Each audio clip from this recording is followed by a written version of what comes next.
Buenos días, chiquillos. Espero que estén muy bien. Hoy vamos a hacer una clase de 2 por 1. ¿Qué significa eso? Que vamos a juntar la clase de la semana pasada con esta clase para que tengamos un poquito una clase más larga. Y aquí la clase pasada fue muy cortita, entonces no avanzamos tanto con los chiquillos en presencial, pero esta semana sí. Así que vamos a presentar a los aztecas. Así que te invito a preparar tu espacio de trabajo, que sea ordenado, que esté tranquilo, un espacio donde puedas poner muchas cosas, porque vamos a usar varios materiales, sobre todo el libro. Ahí está. Me voy a poner aquí en la esquinita. Bueno, contarles que esta corresponde a la clase entonces 7 y 8, es decir, semanas 7 y 8, donde específicamente vamos a hablar sobre los aztecas. Vamos a conocer esta civilización y los ámbitos que nosotros estudiamos en cualquier civilización, como es el ámbito geográfico, económico, cultural, religioso, el aspecto de vida cotidiana, político, social. Y lo vamos a hacer mediante la realización de imágenes y también de un mapa. Si hacemos un poco de memoria respecto a nuestra línea de tiempo, sabemos que estamos hablando de una civilización de unos 300 años aproximadamente, de 200 a 300 años. Poca duración en comparación a los mayas, que vienen de antes de Cristo. En cambio, los aztecas duraron un poquito, en realidad mucho menos tiempo, sin embargo, tuvieron un gran desarrollo en esos años. Un desarrollo sobre todo astronómico, en la medicina y el control del tiempo. Van a disculpar si se me escucha más o menos, estoy un poquito resfriada. Los materiales que vamos a usar en esta clase tienen que ver con el bloc cuadriculado, regla, lápiz rojo, lápiz grafito, y las imágenes que yo te pedí que tuvieses preparadas. Si no las trajiste, no te preocupes, porque puedes ir dibujando. De hecho, vamos a dibujar muchísimo. Además, necesitamos el texto escolar. Con él vamos a ir trabajando paralelamente. En esta clase vamos a realizar, además, un cuadro. Por lo tanto, al igual que con los mayas, vamos a hacer un cuadro largo. Vamos a ver un video que nos va a hablar un poquito del resumen de lo que vamos a trabajar y también que nos va a contar sobre los contenidos que vamos a ver. ¿Ok? Y la tarea previa era precisamente hacer los dibujos, que era de las chinampas y del triángulo de los estatus sociales. Vamos a empezar entonces con un video introductorio sobre la cultura azteca. A compartir sonido.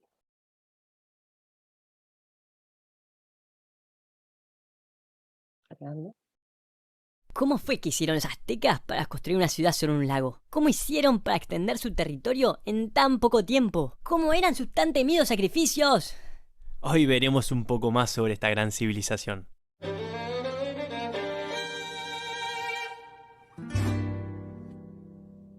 En un periodo de tiempo muy corto, los aztecas pasaron de tener una pequeña aldea pesquera a la ciudad más grande del continente. Los aztecas eran un pueblo de feroces guerreros y grandes conquistadores. Para lograr extender su territorio, implementaron un particular método de conquista. Al invadir un nuevo territorio, al pueblo conquistado lo forzaban a pagar tributos periódicamente, ceder soldados cuando era requerido y entregarles prisioneros para hacer sus ritos de sacrificio. A cambio, la ciudad conquistada recibía protección, autonomía y acceso a la red de comercio del imperio.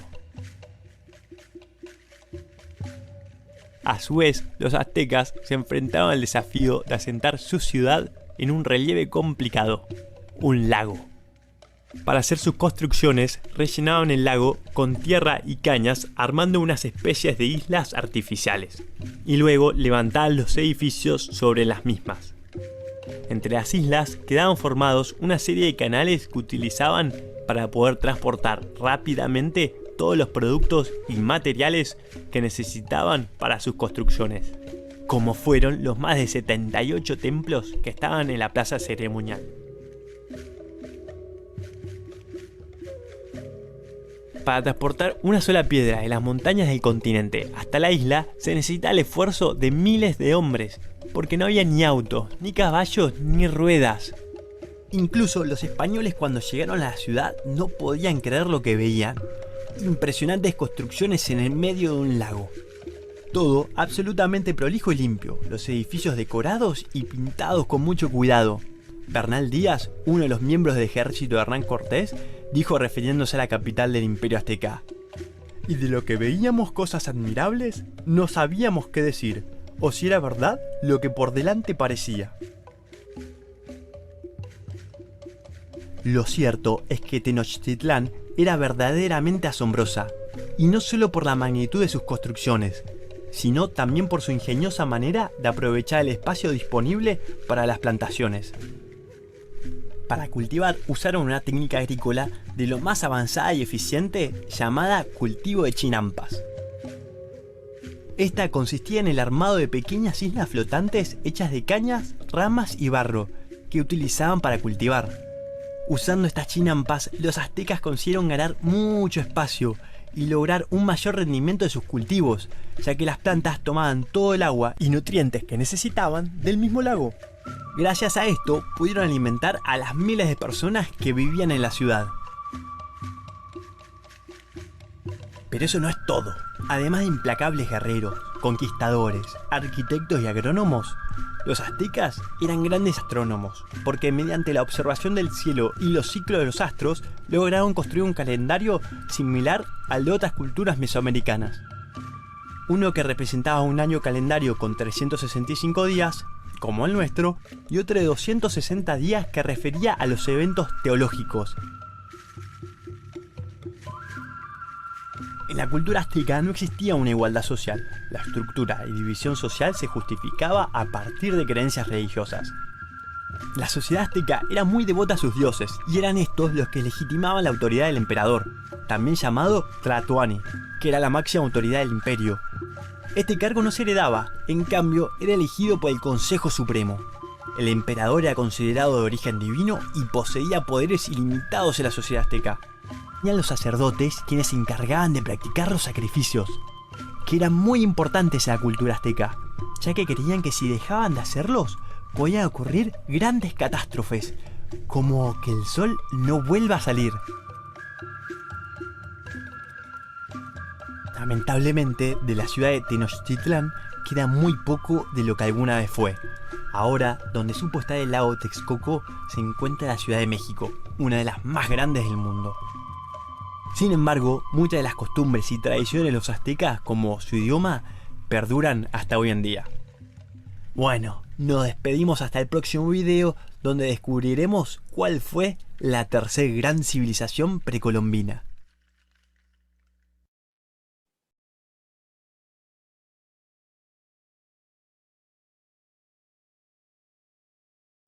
Interesante. Bueno, una de las cosas que podemos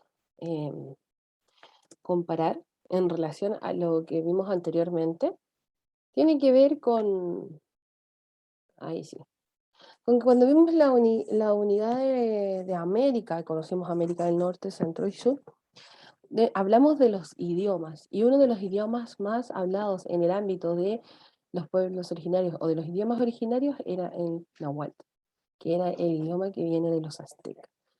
Y como ustedes saben, México tiene una gran extensión, entonces también permitió la formación de más de una de las grandes civilizaciones.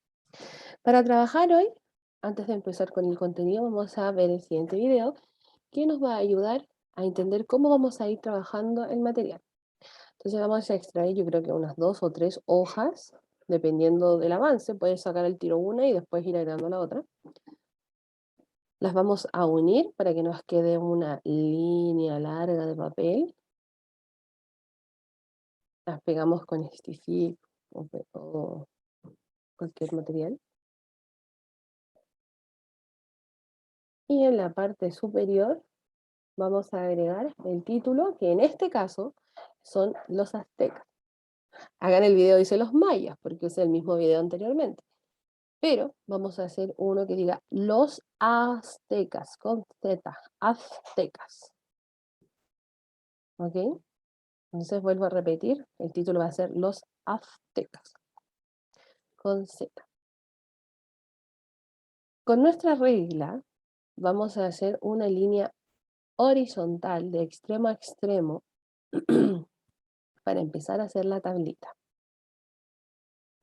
como se va a mostrar ahora. Y quiero que vayamos utilizando los colores recomendados porque esto nos permite a nosotros mantener un orden visual.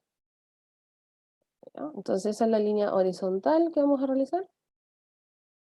También he hecho esa parte de la regla.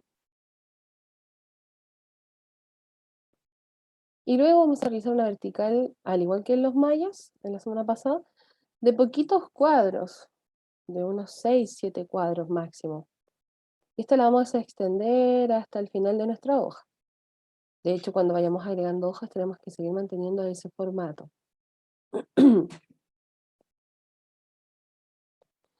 Y lo primero que vamos a hacer es trabajar el ámbito geográfico. Entonces te sugiero que primero nos escuchemos, puedas ir trabajando conmigo con el libro y después escribiendo, ¿ya? Entonces te invito a ver el ámbito geográfico de los aztecas en el libro, la página 66. ¿Dónde y cuándo vivieron los aztecas?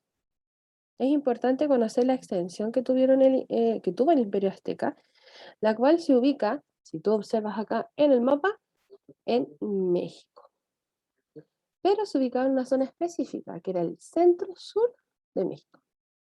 Y acá en este puntito rojo, donde está este, eh, esta figurita celeste, es porque ahí hay agua. Y acá es donde estaba la ciudad más importante del Imperio Azteca, que era la ciudad de Tenochtitlán. Tenochtitlán, que más adelante vamos a escribirlo para que sepas mucho más sobre ella. Esta ciudad era muy importante porque no solo estaba ubicada en una zona estratégica, sino que también de ahí surgía todo. El Imperio Azteca entonces se ubicaba en la colita de México, es decir, en la zona centro-sur. Esto también está ubicado en Mesoamérica, ¿ya? Recuerdas que Mesoamérica, cuando nosotros hablábamos de él, estábamos hablando específicamente de lo que es sur de México, Guatemala, Belice, parte de Honduras y El Salvador. Aquellos que estudiaron esos países van a poder ubicarse mucho mejor. ¿Ya? Entonces, partamos con el primer dato importante. Este mapa lo puedes hacer con papel diamante, lo puedes hacer a mano alzada, el cual habla de la ubicación de los aztecas. Es muy importante que sepas que se ubicaban en la zona centro-sur de México. ¿Cuál es la relación con México? Pues los aztecas hoy son, o sea, los mexicanos son los descendientes de los aztecas. De hecho, a los aztecas les decía así, o mexicas. ¿Ya? Los mexicas también eran los aztecas. También era muy importante el punto estratégico al ubicarse entre dos océanos, como el Océano Atlántico y el Océano Pacífico, ya que así tenían acceso a los recursos del mar, como por ejemplo los productos de pesca, como el fruto marino. Y como les dije anteriormente, se ubicaba Tenochtitlán, de hecho, casi en la mitad entre la unión del océano, de los océanos. Y acá lo escribes en tu tablita, puedes ir pausando para poder ir escribiendo ordenadito, ¿ya? Entonces, para finalizar este tema, este primer tema, el ámbito geográfico tiene que ver con la ubicación. Zona centro-sur de México, en Mesoamérica, entre el Océano Atlántico y Pacífico. La ciudad más importante es Tenochtitlán, ya que siempre vamos a estar hablando de ella, así que te invito a que también lo escribas para que lo recuerdes perfectamente. Por supuesto que ahora puedes pausar el video si es que necesitas tomarte el tiempo para poder escribir.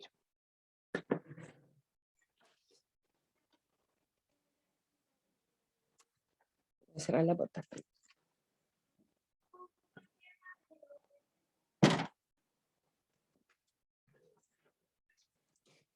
Continuamos conociendo a los aztecas.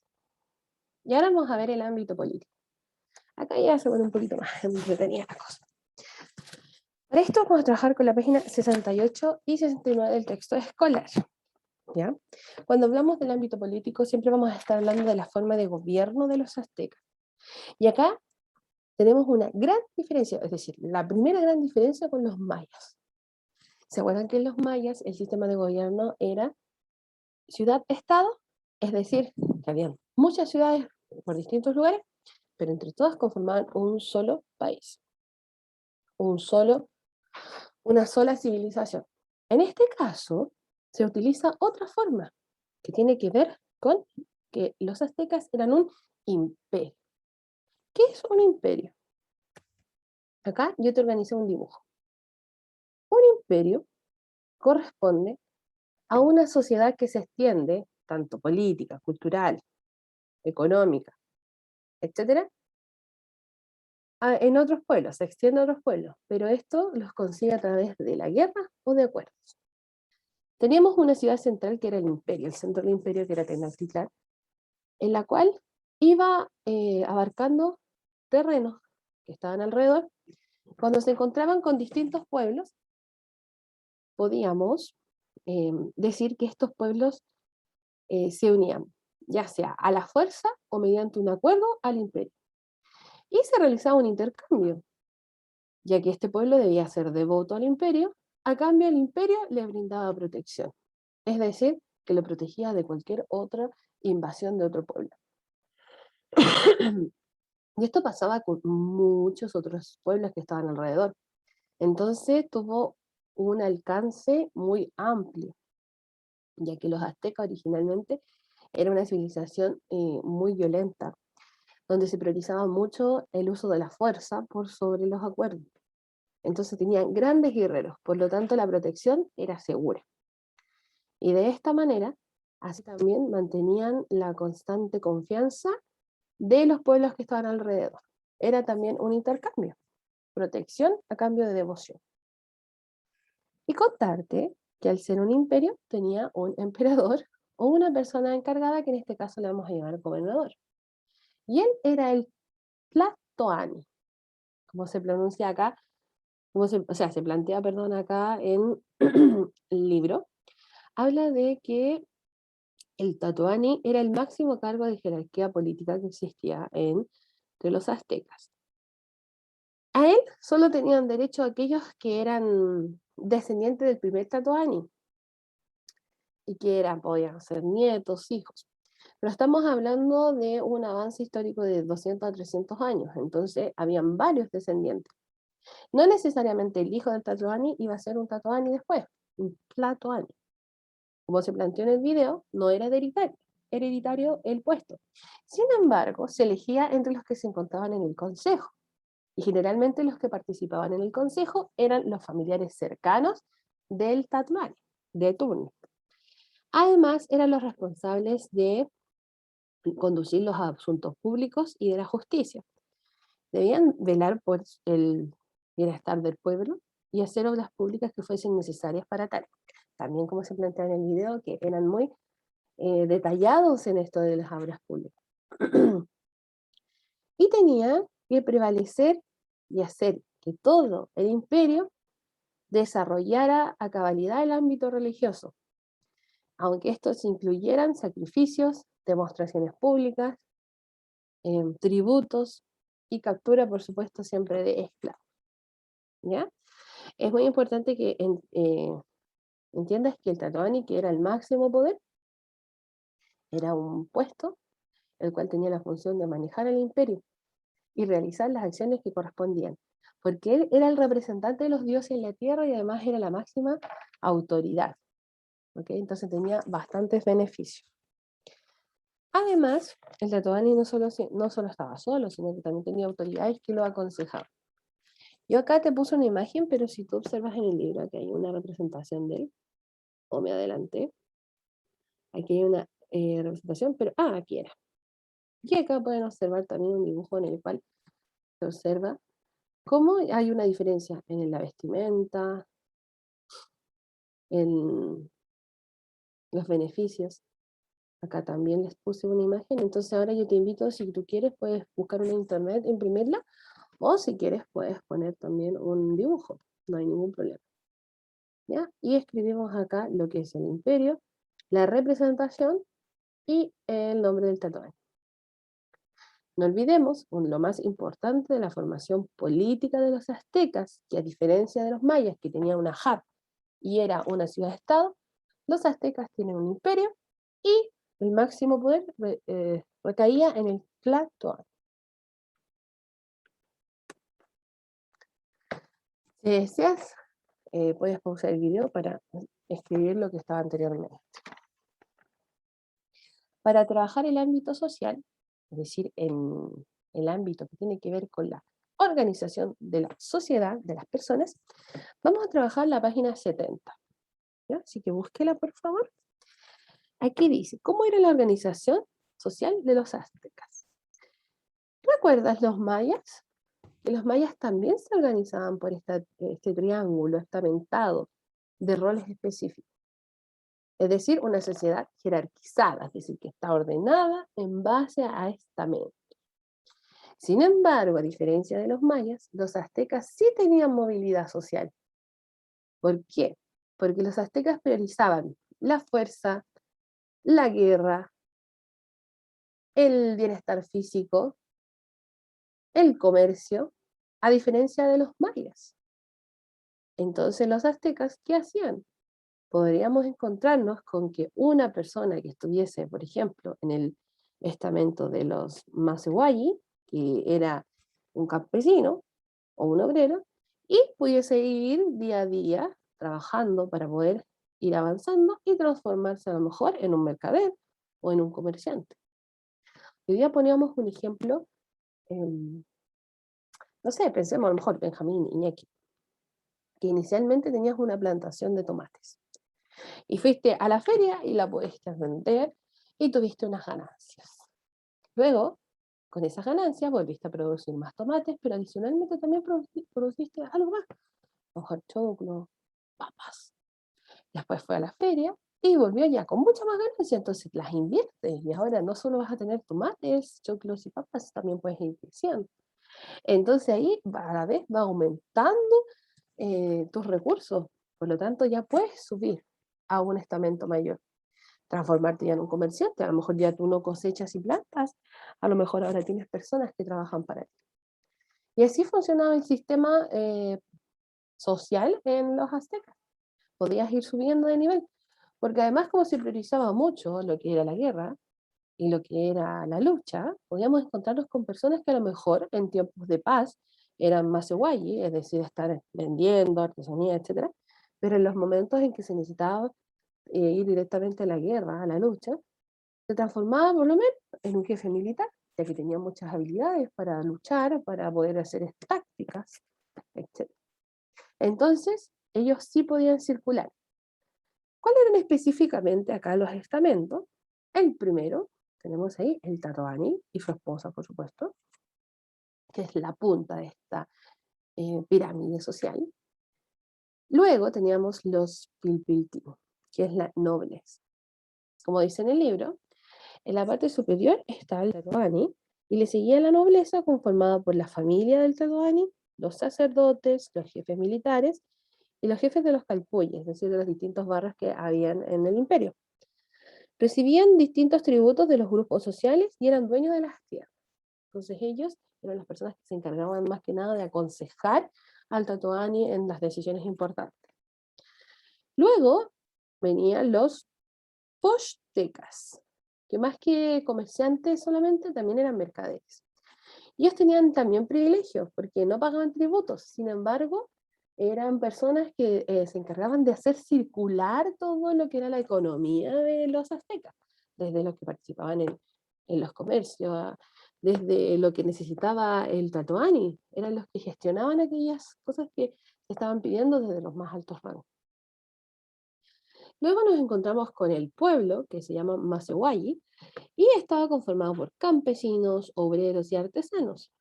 La mayoría era la mayoría de la población, y debían trabajar las tierras de la nobleza y sí debían entregar tributos. Por ejemplo, podría ser cercano o no, producía 5 kilos de papas, 3 eran tributo para la familia del Tatuani y los Pilpití, y 2 eran para tu propio ingreso, ¿ya? Porque ellos creían en que al Tatuani y sus cercanos eran las personas que estaban más acogidas por los dioses, entonces tenían que también brindarle tributos y así también estaban bien ellos con los dioses. ¿Ok? Y el último estamento, ya que en toda civilización precolombina hemos encontrado, tiene que ver con los esclavos y los siervos. Acá sí que no hay movilidad social con los esclavos. De hecho, los aztecas se destacaban por eh, capturar muchos esclavos, pero a partir de la guerra. Y no los asesinaban directamente en ese instante, sino que los capturaban, los tenían un tiempo, porque los utilizaban para los distintos sacrificios que se realizaban en las ceremonias. Entonces, ellos eran tributos directos a los dioses, ¿ya? Eran los que ocupaban la última posición social. Y también teníamos los siervos, que eran quienes tenían la obligación de trabajar para el imperio o también para una persona específica, ¿ya? En el caso de los esclavos no tenían derechos y no eran libres. Y de hecho eran los que se sacrificaban cuando se hacían las ceremonias. Entonces, ahora lo invito a completar esta parte y recuerda que esta pirámide social la puedes copiar del libro o también inspirarte en alguna que veas en internet. Cuando hablamos de pirámides sociales siempre estamos hablando de que en la punta siempre va a estar aquel que tiene mucho más poder y en la parte baja va a estar quienes son mucho más desprotegidos o vulnerados. Si necesitas pausar, tú sabes que lo puedes hacer. Vamos a continuar con el tema 4 que tiene que ver con el ámbito económico. Y para eso nos vamos a ir a trabajar a la página 74 y 75. Aquí está. Y vamos a empezar, primero que todo, comentando que al igual que los mayas, los aztecas se desarrollaban en el ámbito agrícola y en el ámbito comercial, ¿ya? En el ámbito agrícola, ellos tenían algo que era único. Era un método o un sistema de cultivo que fue creado por ellos y fue creado en base a los recursos que el ambiente le entregaba. ¿A qué se refiere esto? Al sistema de chinampas que está acá. Si miras tu libro, en la página 74 dice: las chinampas son plataformas de cultivo hechas con mezcla de barro y plantas acuáticas. Se ubicaban en canales o lagos y se sujetaban con estacas de madera y raíces de los árboles como los sauces. Podían producir hasta 3 cosechas al año de flores, maíz, hortalizas y otros vegetales. Hoy en día hay algunas chinampas que todavía se siguen utilizando en México. Contarte que el sistema de chinampas era el sistema que mantenía la producción agrícola en el imperio. ¿Te acuerdas que en el caso de los mayas teníamos el sistema de tala de rosa y la milpa? Pues acá tenemos el sistema de chinampas. ¿Ok? En el caso de las chinampas, les voy a mostrar ahora acá. Aquí. Yo les quise mostrar acá este dibujo. Lo pueden hacer ustedes, ¿ya? Como pueden observar, ellos tenían, en la ciudad de Tenochtitlán, estaba ubicada en un lago gigante, ¿ya? Era muy grande, muy, muy grande. Y a sus alrededores fueron haciendo este método de cultivo, el cual no solo servía para cultivar, sino que también implicaba el aumento del dominio, porque se iban adueñando de esos espacios. Y ellos construían estos caminitos de tierra, los cuales los aseguraban con estacas al borde y con árboles, como puedes ver acá, como también puedes ver en esta imagen, los cuales permitían que las raíces se afirmaran para que no se fuese a desarmar este caminito de tierra, y en él iban cosechando. Y así ocupaban el recurso del agua, porque no necesitaban regar, porque directamente a los costados estaba todo lo que era la hidratación. Y ustedes saben que por entre medio de las tierras, por microcaminitos, el agua se escurre y así puede ir hidratando o puede ir regando. ¿Ok? También entre Chinampa y Chinampa se hacían estos lagos pequeñitos, estos riachuelos pequeñitos donde ellos iban circulando con sus botes y la cosecha se iba echando ahí y la llevaban a los lugares correspondientes, ya sea directamente a Tenochtitlán o a los lugares donde iban a seleccionar la fruta, etc. Otra diferencia con los mayas es que, ¿se acuerdan que el sistema de milpa consistía en poner diversas verduras todas juntas para que se ayudaran? Acá las ponían todas separadas. ¿Por qué? Porque las organizaban según los ciclos de cosecha. Es decir, por ejemplo, hoy en día nosotros podemos encontrar frutillas y que brotan y que se cosechan en esta época, pero no en otra, o lo mismo que las sandías en verano o los duraznos. Entonces tenían distintos ciclos, y eso ellos eran expertos en eso, de hecho tenían un calendario específico. Así, por un lado, tampoco perdían cosecha, entonces era muy efectivo. Estas cosechas, que varios tenían en gran envergadura, las llevaban al comercio. Y acá, vamos a la página 75, tenemos un mural que fue creado por Diego Rivera, esposo de Frida Kahlo, donde se representa el mercado y las distintas funciones de lo que ocurría ahí. ¿Ok? Primero que todo, hablamos de que Tenochtitlán era una ciudad grande, era muy grande, donde tenía distintos lugares para distintas actividades.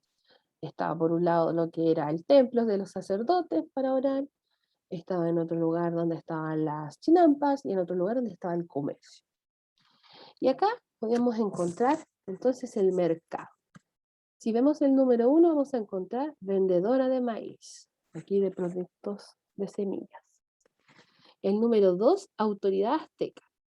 Acá podemos ver que hay una persona que está encargada de que esto funcione, de que no hayan dificultades mayores, de que haya una circulación de los recursos que se están vendiendo, o intercambiando, perdón.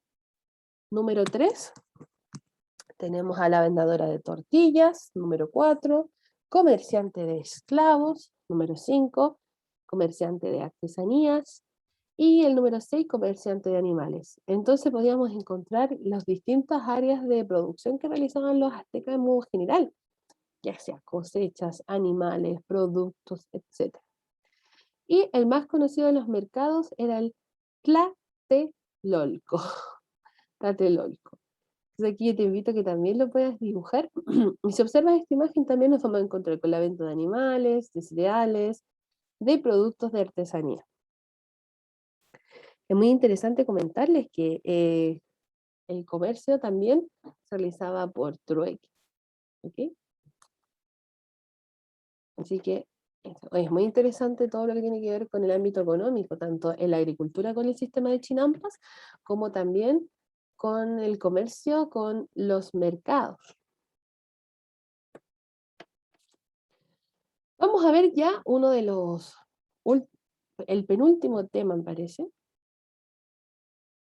tiene que ver con el ámbito de la vida cotidiana. Y aquí nos vamos a devolver un poquito con el libro, ¿ya? Si vamos a la página 71. Acá, más que nada, en el ámbito cotidiano, hoy vamos a indagar en el ámbito de la educación. Esto tiene que ver con la educación tanto de las mujeres y de los hombres. Y vamos a hacer este paralelo porque eran muy distintas. Entonces, lo primero que te quiero comentar es que cuando hablamos de la educación de las mujeres en el Imperio Azteca, estábamos hablando de, aquí está la imagen, de la educación, por ejemplo, de las niñas, que principalmente se desarrollaba en el ámbito de los quehaceres del hogar o las tareas domésticas. Dice, entre los 3 y 15 años la educación de la mujer azteca estaba a cargo de la madre. A edad temprana se usaba una blusa habitual y una falda que al principio era corta y que en la forma que iba creciendo se iba alargando hasta los tobillos. En el hogar la niña aprendía observando a su madre a cocinar, limpiar, tejer, hilar y barrer. Como pueden observar aquí en la imagen, le está enseñando a hilar o tejer. Principalmente se dedicaban al cuidado de los niños. ellas daban pecho hasta los 2 años aproximadamente, entonces una vez el niño quedaba destetado, porque ya no tomaba leche, significaba que ahí empezaba su educación, ya sea, si era mujer, con la madre, y si era varón, con el padre. Se dedicaban a tejer, donde se encargaban de la confección de vestidos para toda la familia y también de enseñarle al mismo tiempo a sus descendientes. También se dedicaban al culto, ya que ellos mismos tenían que realizar sus propios mini templos en casa y constantemente encontrarse realizando distintas ceremonias y sacrificios. Y encargarse, por supuesto, que estuviera muy limpio, porque recuerden que esta era una civilización que le gustaba la perfección. También se desarrollaba la agricultura, ya que si bien estaba el sistema de Chinampas, que era un sistema de cultivo de mayor escala, es decir, para muchas personas, recuerda que incluso en el video dijeron, tenían que alimentar muchísimas personas, pero todas las familias también tenían en sus casas un pequeño huertito que era como de consumo diario, y ahí las mujeres se encargaban de cuidarlo y de recolectar. Y también se encargaban de recolectar madera para el fuego. También se encargaban de todas las actividades del hogar, incluso de la higiene y de la elaboración de comidas y bebidas, ¿ya? Pero, en cambio, el hombre, cuando ya era destetado, iniciaba su proceso de educación. Ahí sí. Y acá dice, cuando el niño nacía lo llevaban, ya sea a la escuela sacerdotal llamada Calmeac o al Telpulcay, que era la casa de los jóvenes. Y esto quiere decir que los padres enviaban allí y ofrecían ofrendas, es decir, llevaban tributos para que ellos también se pudiesen alimentar. Entonces, en el ámbito de vida cotidiana en la educación, en los aztecas teníamos para los hombres dos tipos de colegio o escuela. Estaba el Telpolcayi, que consistía en una escuela común, donde le enseñaban tácticas de guerra, armamento, sobrevivencia, le enseñaban a pelear, etcétera. Y por el otro lado teníamos el Calmecac, que era una escuela de orden sacerdotal. Aquí ellos eran los que se encargaban de enseñarle a los niños y a las futuras generaciones cómo realizar los tributos que eran tan importantes, las ceremonias, etcétera. Es decir, la orden sacerdotal. Cabe destacar algo muy importante, que la educación de los niños en ambos era muy disciplinada. Si tú le preguntas lo mejor a tus abuelitos, tal vez en algún minuto en su colegio, si se portaban mal eran castigados. Algunos les contarán tal vez que les pegaban en las manos con las reglas, que les tiraban las patillas, ¿cierto? Pues acá también tenían algunos castigos si es que los niños eran desobedientes, pero estos castigos llegaban a ser despiadados, ¿ya? Porque acá lo más importante era la disciplina.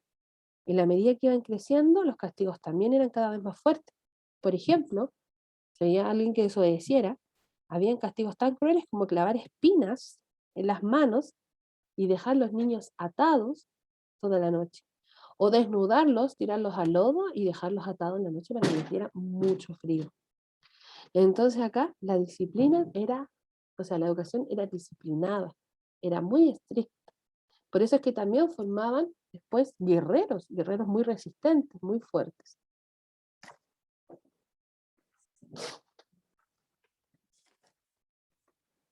Ahí está, ¿ya? Acá yo te invito a que puedas dibujar lo que más te gustó, por ejemplo, del ámbito de la mujer, y también acá la diferencia que existe entre estos dos tipos de escuela, que una escuela común donde aprendías los quehaceres normales y también el orden sacerdotal. ¿Ya? Eso ha sido por hoy. Te voy a dejar el ticket de salida. O sea, antes de eso, nos debería ir quedando más o menos así, ¿o no? Recuerden que vamos haciéndolo hacia abajito. Tenemos el ámbito geográfico, que lo más importante es mencionar que está en la zona centro-sur de México y que en el centro o cerca de la manchita celeste que está ahí, está la ciudad más importante que es Tenochtitlán, donde estaba el centro del imperio. Respecto al ámbito político, tenemos que mencionar que lo más importante es que es un imperio, ¿ya? Es la gran diferencia con el sistema maya. Acá es un imperio, por lo tanto, el imperio protege las ciudades que están, o sea, los pueblos cercanos, y a cambio los pueblos cercanos les son fieles y siguen la política, cultura y economía de los aztecas. Acá tenemos un emperador llamado Tlatoani. Palabra difícil, ¿no? En el ámbito social, seguimos con una estructura de sociedad estamentada, donde arriba está quien tiene más poder, que es el Tlatoani, y el último escalón ya están los esclavos, los cuales eran utilizados para sacrificios humanos. Luego hablamos del ámbito económico, que tiene que ver con la agricultura, donde nos encontramos con este sistema de chinampas, y es muy importante que sepas algo, que las chinampas se diferencian y a la vez se parecen mucho al tema del tala rosa y sistema milpa. ¿Ya? Pero hay una gran diferencia, que la milpa se realizaba en terrenos planos, por eso es que se hacía la tala rosa. En cambio, las chinampas se realizan en los lagos, ríos, etcétera, porque se utiliza el sistema hídrico, es decir, el agua. Y en el ámbito de vida cotidiana podemos estudiar las diferencias entre las mujeres y hombres. Podemos decir que esta era una sociedad machista, en la cual se priorizaba al hombre porque era la fortaleza, era la fuerza, era aquel que daba protección. Y la mujer era aquel que se encargaba más que nada de las tareas domésticas y de la procreación, ya que podían tener más hijos y mientras fuesen más hombres, mucho mejor, porque más ejército iban a tener. Y para finalizar, entonces, ahora sí, nos queda pendiente el ámbito cultural, donde vamos a escribir, y el ámbito religioso, donde vamos a ver los dioses. Entonces, te dejo el ticket de salida. Este ticket es para 2 semanas, ¿ya? Pero si quieres lo puedes realizar al tiro. Yo sé que la clase ha estado extensa, entonces a lo mejor lo puedes realizar la semana que viene, porque esta semana en realidad trabajaste muchísimo. Pero es un recurso sobre el jaguar, que es un animal sagrado para los aztecas. Entonces te invito a leer y responder estas 2 preguntas en el cuadro. No es necesario que transcribas todo, sino que puedes escribir las preguntas y las respuestas. De esta manera, finalizamos entonces clases 7 y 8 de historia. Disculpadme si me escucho más o menos, porque estoy un poquito resfriada. Y no olvides que estas clases siempre es trabajo con texto escolar, que te va a ayudar a seguir mejor el hilo de los contenidos. Ante cualquier duda y consulta, por supuesto que te puedes comunicar conmigo. Espero que estés muy bien en casita. Muchos saludos, especialmente para Iñaki, Benjamín, Francisco y Nahuel. Así que chau, chau.